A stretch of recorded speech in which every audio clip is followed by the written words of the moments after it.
တော့ TIG ကျတော့ဘာလို့ဖြစ်လာဆိုtungsten insect gas လို့ခေါ်တယ်tungsten insect gas ဆိုတော့ဒီ rainfall မဲ့နေရာမှာတော့ tungsten ချောင်းလေးရှိတယ်အဲ့ tungsten ချောင်းလေးကနေရာဝင်လာတယ်ဝင်လာပြီးတော့ gas နဲ့ဖြည့်လိုက်တယ်အဲ့နေရာမှာဝင်နေဖြစ်တယ်ပေါ့နော် tungsten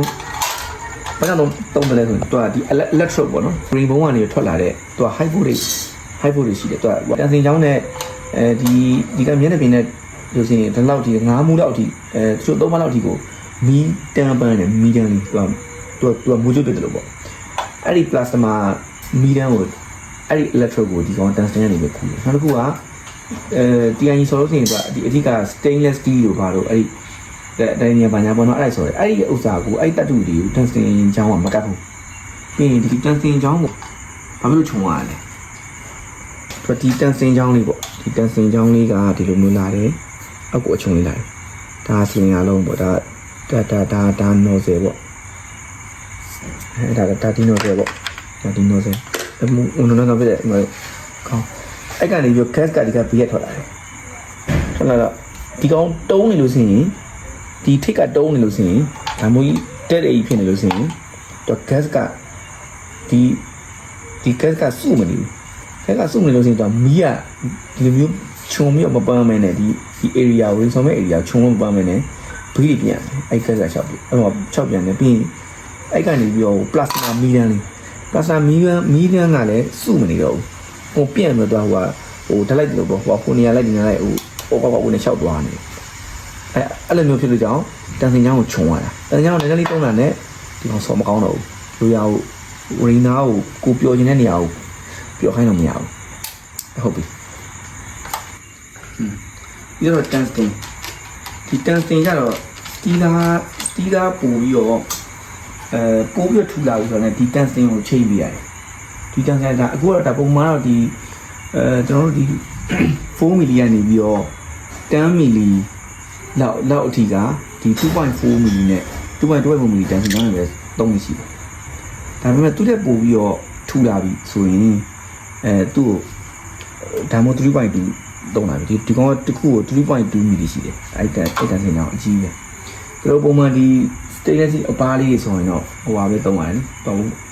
1.7 ပဲသုံး1.6 သုံးတယ် 1.8 ဆိုတော့နည်းနည်းရှားပါတယ်အဲ့ဆိုဒီမှာ 2.4 3.2 ဒါ1.6ဆိုတာဒီမှာဒီကောင်လေးဒါကျွန်တော်တို့ပုံမှန်စီးဆောင်နေကြဥစားနောက်ပြီးတော့ဒီကောင်က 2.4 ဒါက 3.2 အဲ့လိုမျိုး second drop သွားတယ်ပါပြီဒါဆိုရင်TIG ပဲဒီမှာသုံးတယ်လေအဲ့ TIG ပေါ့TIG ဆော်ပြီးဒါမျိုးကောက်တင်နေဆော်ပြီးဆိုလို့ရှိရင်ဒီကဘာတွေ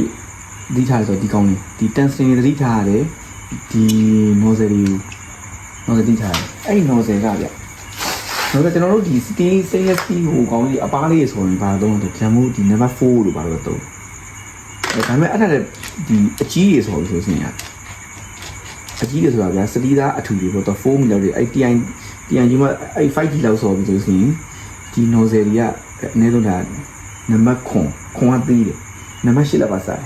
နံပါတ်8လောက်ကစားပြီးတော့ဒါ10ကို10ပေါ့10သိန်းဒါဒီကောင်လေးဆိုတာကြွေကောင်လေးဆိုတာနံပါတ်10အဲဒါနဲ့သုံးတယ်အဲ့ဒါဘယ်လိုသုံးလဲဆိုတော့အဲ့ဒါနဲ့သုံးတယ်ခေါင်းရတာမျိုးကြီးဒါတော့ကျိုးသွားတော့ထားပါတော့ဒီကောင်ဖြုတ်ရတယ်ပြီးတော့ဒီကောင်နဲ့ gas ပိုင်းနဲ့ဒီမှာလာပြီးစစ်တယ်ဒါဒီမှာချက်ထိုင်တာပေါ့အဲ့ဒါကြွေကောင်လေးဖြစ်သွားတယ်ပေါ့နော်အဲ့ဆိုအဲ့ကြွေကောင်းနဲ့သွားမယ်နေရာလေးရှိတယ်အဲ့ဒါ TIG ရဲ့ဒီအပေါ်